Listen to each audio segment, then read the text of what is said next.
روز یکم سپتامبر آغاز سال نوی تحصیل در مؤسسه‌های تعلیمی ناحیه واسه با جمعیت ایدانه آغاز گردید. با این مناسبت رئیس ناحیه واسه نمایندگان جماعت دهات در مؤسسه تحصیلات میانه عمومی رقم 11 آموزگاران، خوانندگان و والدان خوانندگان را به روز دانش تبریک نمودند.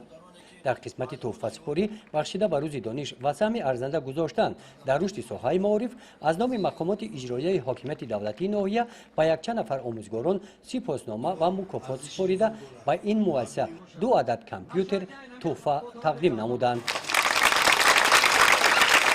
در این مؤسسه امسال 150 نفر کودکان به صنف یکم قبول گردیدند.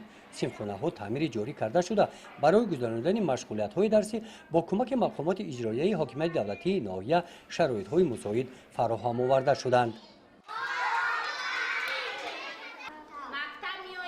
منیزه رحمان و بعد ختم کالج آموزگاری روز اولی کاریش در مکتب است. او آموزگاری صنف‌های ابتدایی میباشد. این کودکان شاگردان اولی او اکنون پس پرده مکتبی نشستند.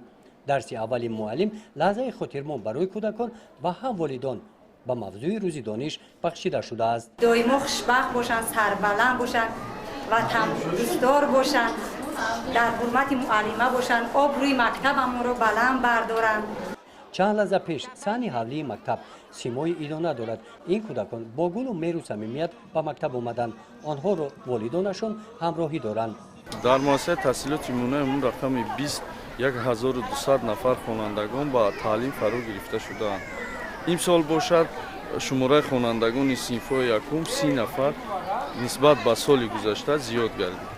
در مؤسسه تحصیلات میانه عمومی رقم 20 واقع در دهه سال بود غیر از نمایندگان جماعت دهات کارمندان ساحه تندرستی از شعبه وزارت کارهای داخلی تاجیکستان در ناحیه واسه برای تبریک مکتبیان آمدند. همراه با این مکتب در دیگر مؤسسه‌های تعلیمی ناحیه واسه چهاربینی‌های روز دانش در سطح بلند آمادگی‌ها دایر گردیدند.